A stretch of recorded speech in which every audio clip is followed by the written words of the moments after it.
السلام علیکم ناظرین، اعوذ باللہ من الشیطان الرجیم، بسم اللہ الرحمن الرحیم۔ الم تر کیف فعل ربک باصحاب الفیل الم یجعل کیدہم فی تضلیل وارسل علیہم طیرا ابابیل ترمیہم بحجارۃ من سجیل فجعلہم کعصف مأکول۔ صلی اللہ علیہ نبی الامی وآلہ وسلم۔ کروڑوں رحمتیں درود و سلام نبی اکرم صلی اللہ علیہ وآلہ وسلم پر۔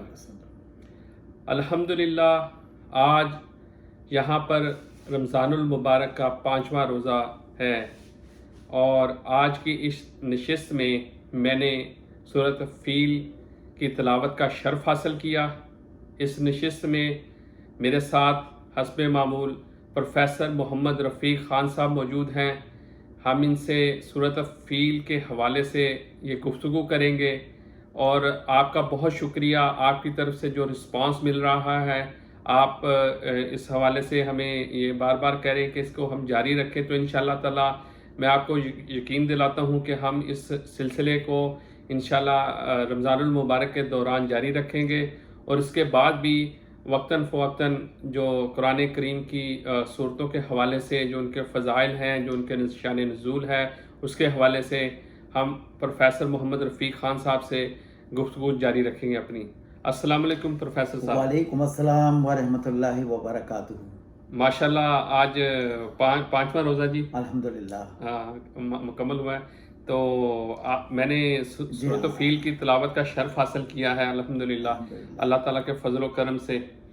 تو اس حوالے سے ہمیں اپنی گفتگو کا آغاز کیجئے، بتائیے کہ اس سورت جو فیل ہے اس میں اللہ تعالیٰ کیا انسانوں کو مخاطب کرنا چاہتا ہے، کیا کہنا چاہتا ہے؟ وَنَحْمَدُهُ نُصَلِّي عَلَىٰ رَسُولِهِ الْكَرِيمِ اما بعد اعوذ باللہ من الشیطان الرجیم بسم اللہ الرحمن الرحیم۔ جیسا کہ آپ نے پروگرام کے شروع میں تلاوت سورہ فیل کی سعادت حاصل کی، دراصل چھوٹی صورتوں میں ہی شمار ہوتی ہے، لیکن اس سورہ مبارکہ میں ایک ایسے سانحہ کا، ایک ایسے واقعے کا ذکر کیا گیا ہے جو نبی کریم صلی اللہ علیہ وسلم کی ولادت سے 2.5 سے 3 سال پہلے پیش آیا تھا۔ جیسا کہ آپ کی اور سب کی جو ہے وہ نالج میں ہے کہ خاص طور سے خانہ کعبہ سینکڑوں بتوں کا مسکن بن گیا تھا۔ وہ جو دین ابراہیمی وہ دین ابراہیمی نہیں رہا تھا، وقت کے ساتھ ساتھ تبدیلیاں ہوتے ہوتے ہوتے وہ بالکل اس کی شکل بدل گئی تھی، اور دین الہی کی بجائے دین کفر آ گیا تھا۔ لوگوں نے پتھروں کی پوجا شروع کر دی تھی۔ ہر خواہش، جب بھی کوئی خواہش جنم لیتی تھی، ایک بت تراشا اور اس کی عبادت شروع کر دی۔ تو خانہ کعبہ میں جو ہے یہ حال تھا کہ 100 سے زیادہ بت رکھے تھے، اور ہر بت جو ہے وہ ایک اپنی خواہش کے لیے، کہیں عزا ہے، کہیں حبل ہے، کہیں لات ہے، کہیں منات ہے۔ یہ بڑے بتوں کے نام تھے کہ لات و منات، عزا و حبل۔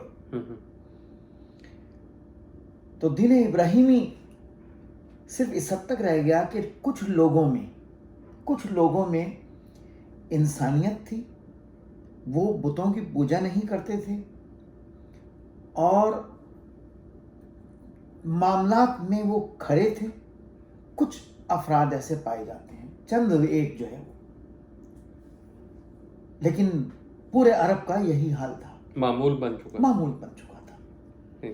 ایسے میں ایک لعین ابرہہ، اس نے ایک لشکر تیار کیا، اور لشکر تیار کرنے سے پہلے اس نے ایک خانہ کعبہ کی طرح سے ایک، جہاں اس کا مقام تھا وہاں ایک خانہ کعبہ بنایا اس نے، اور کہا کہ میں بادشاہ ہوں، میں بادشاہ وقت ہوں، لوگ آ کر جو میں نے یہ خانہ کعبہ نعوذ باللہ بنایا ہے، لوگ آ کے اس کی عبادت کریں، یہاں آئیں میری اتباع کریں، کہ میری اتباع کریں آ کر لوگ. صحیح.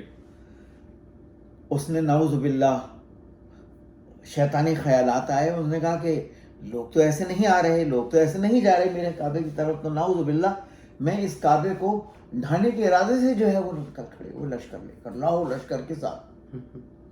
اور وہ پہلا لشکر تھا عرب کا، کیونکہ عرب میں ہاتھی نہیں پائے جاتے ہیں، وہ سارے جو ہے اونٹ ہے وہاں پہ زیادہ. جی ہاں، اونٹ پائے جاتے ہیں یا دوسرے اور جانور ہیں، لیکن ہاتھی نہیں پایا جاتا. تو باقاعدہ اس نے عجم سے بہت سارے ہاتھی خرید کر ایک اپنی فوج میں دستہ بنا رکھا تھا اس کا، اس کو خوف اور ہیبت طاری کرنے کے لیے کہ دیکھو میری ہاتھیوں کی فوج ہے. اس زمانے میں ہاتھی ظاہر ہے جنگ میں بھی استعمال ہوتا تھا، اور ایک زوراور تھا، اور دیکھنے سے بھی ایک پہاڑ لگتا تھا. تو ہاتھیوں کی فوج بنا رکھی تھی، اور اس نے نعوذ باللہ ارادہ کیا کہ میں جو ہے وہ خانہ کعبہ کو ڈھا دیتا ہوں. جب وہ خانہ کعبہ کے قریب بھی نہیں پہنچ پایا تھا، حضرت عبد المطلب حضور اکرم صلی اللہ علیہ وسلم کے دادا ہے حضور، جب وہ مکہ کی حدود میں داخل ہوا تو وہاں بہت سارے ان کے جانور، اونٹ، بھیڑ، بکریاں وغیرہ چر رہے تھے. وہ سارے ابراہ کے جو فوجی تھے وہ ان کے لشکر کو ہانک کے لے گئے، اور ان سے کہا کہ بھائی تمہیں کعبے کی فکر نہیں ہے، تمہیں اپنے اونٹ کی فکر ہے جو تم لینے آ گئے مجھ سے. ان کا بڑا تاریخی جملہ ہے، حضرت عبد المطلب تاریخی جملہ ہے. انہوں نے کہا اونٹ میرے تھے، میں لینے آیا ہوں، کعبہ جس کا ہے وہ اس کی حفاظت خود فرما لے. سبحان اللہ، سبحان اللہ، سبحان اللہ. کعبہ جس کا ہے وہ کعبہ والا جانے، کعبہ جانے. سبحان اللہ. یہ کہہ کیا اور آ گئے. وہ حیرت میں پڑا. انہوں نے کہا کہ چڑھائی کرتے ہیں ادھر. خانہ کعبہ کی حدود میں داخل نہیں ہوئے تھے کہ اللہ رب العالمین نے جو ہے آسمان سے، کیونکہ وجہ کیا ہے کہ اس وقت کوئی اہل ایمان نہیں تھا. اگر اہل ایمان ہوتا تو پھر اللہ تعالیٰ اپنے کعبے کی حفاظت جو ہے وہ انسانوں سے کرواتے ہیں. بہت سارے واقعات جو ہے وہ زندگی کے اندر ایسے آئے ہیں کہ پھر اللہ تعالیٰ کی حفاظت اللہ کے مومنوں نے، اللہ کے بندوں نے، اللہ کے سپاہیوں نے جو ہے نہیں. تو جو حضرت عبد المطلب نے جو دعویٰ کیا تو وہ کیا ایمان کی بنیاد پہ نہیں اسے کہا؟ وہ وجہ یہ ہے کہ وہ ان کا ایمان کوئی اسلام تو نہیں تھا، ان کا ذہن میں یہ تصور تھا. ہم کہہ سکتے ہیں کہ وہ دین ابراہیمی پہ تھے. پورے طور پر تو نہیں تھے، لیکن سب کے ذہن میں یہ ضرور تھا کہ یہ کعبہ جو ہے وہ اللہ کا ہے، وہ اس کی حفاظت کرے گا. اور اس سورہ مبارکہ میں یہی لکھا ہے کہ اس کا ترجمہ یہ ہے کہ کیا تم نے نہیں دیکھا کہ تمہارے رب نے ہاتھی والوں کے ساتھ کیسا سلوک کیا؟ کیا تم نے نہیں دیکھا کہ تمہارے رب نے ہاتھی والوں کے ساتھ کیسا سلوک کیا؟ ان کی تمام تدبیریں، ان کی سازشیں، ان کے دعوے سارے کے سارے دھرے کے دھرے رہ گئے. اللہ تعالیٰ نے آسمان سے جو ہے وہ چھوٹے چھوٹے پرندے، بالکل چڑیا سے بڑے ابابیل بھیجے. اور اس کے بعد جو ان کا حال ہوا ہے وہ سائنسی اصول اس میں کام، یعنی سائنسی اصول اس میں کار فرما ہے. سائنسی اصول یہ ہے کہ آپ جب اوپر سے آسمان سے کوئی چیز پھینکتے ہیں تو نیچے وہ 9.8 میٹر پر سیکنڈ اسکوائر کی رفتار سے نیچے آتی ہے، اور اس کی رفتار ایسی ہوتی ہے جیسے گولی. وہ جس ہاتھی کے بھی جو ہے وہ کمر میں داخل ہوتی تھی تو پیٹ کے اندر سے نکل کے پاڑ کے نکل جاتی تھی. انسانوں کا بھی یہی حال کیا، ہاتھیوں کا بھی یہی حال کیا.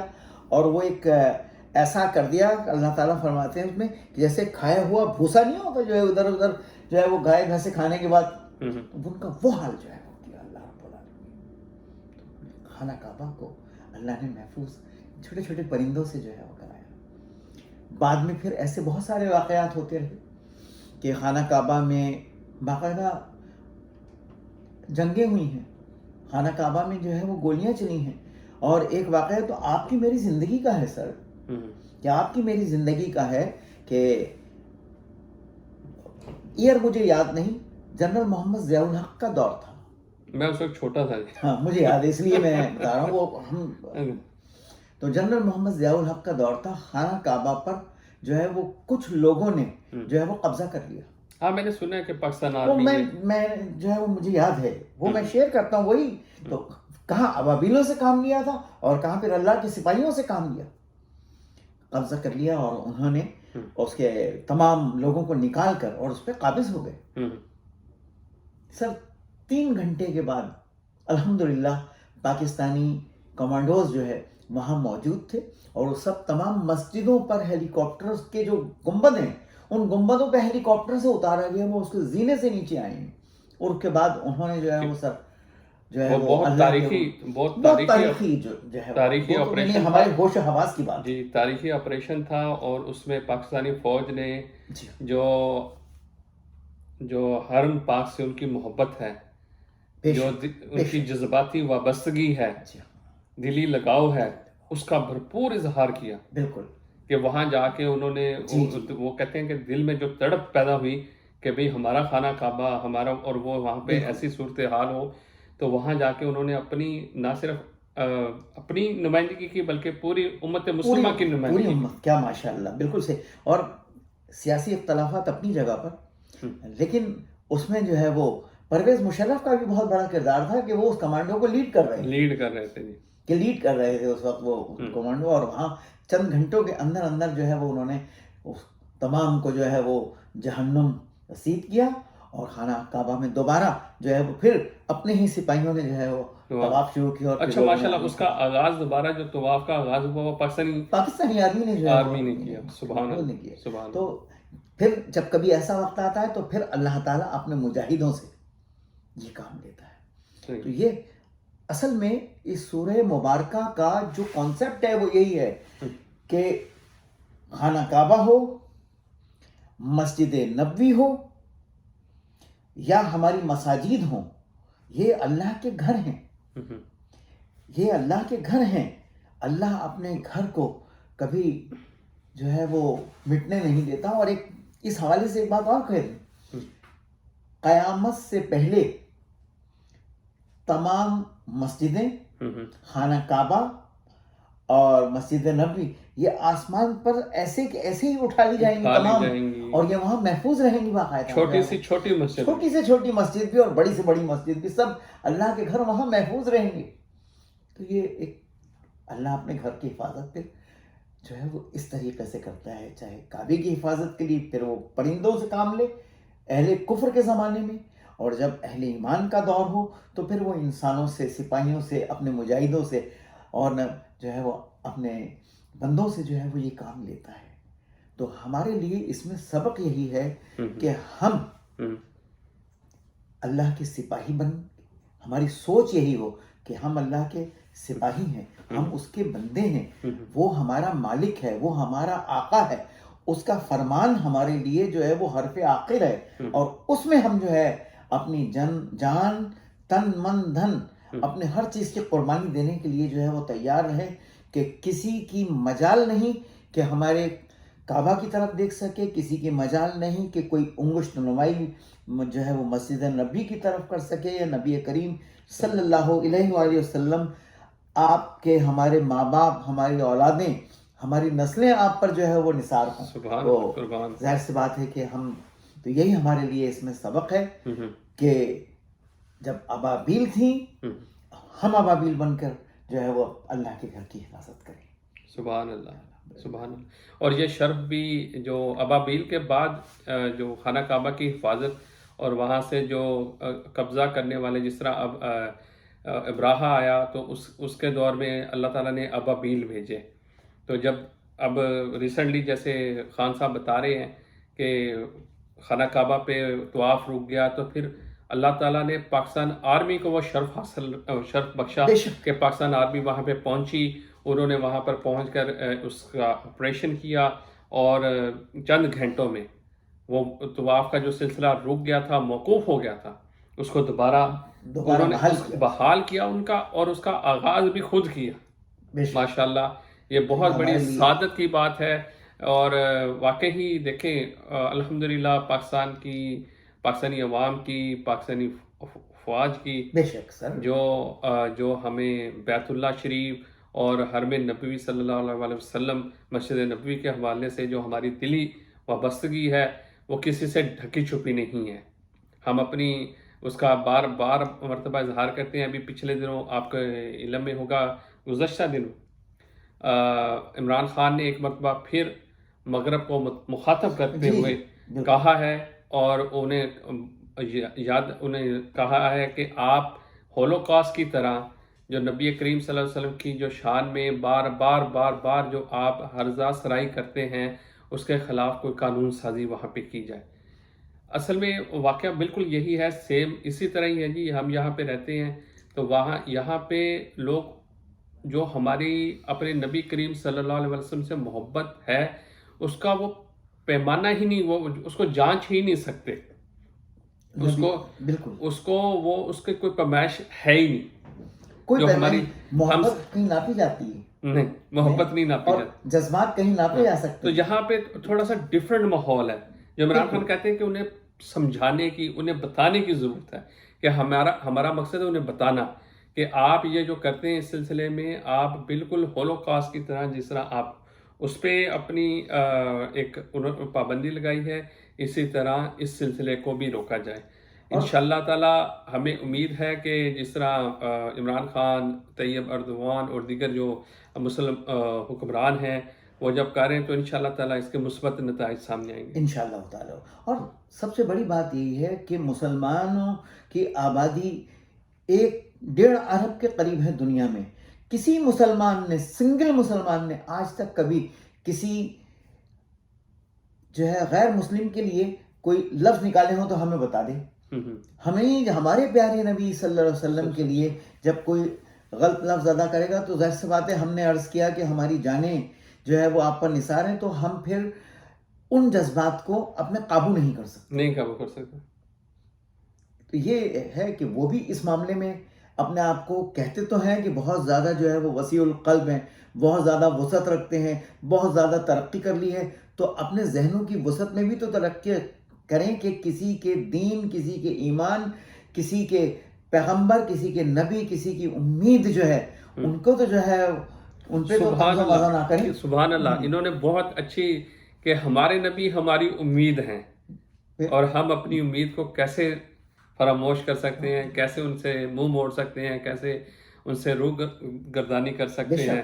میں تو اسی کے ساتھ آپ سے اجازت چاہوں گا ناظرین کہ اپنا بہت سا خیال رکھیے گا. رمضان شریف میں کرونا کی وبا بھی ہے، تو اگر آپ کے لیے سہولت ہو تو خدا را جو عید کی شاپنگ ہے وہ انہی دنوں میں کر لیں، تاکہ جو آخری دنوں میں جو رش پڑتا ہے اسے بچ کے آپ تاکہ کرونا سے بھی بچ سکیں اور آپ کی عید کی شاپنگ بھی ہو سکے.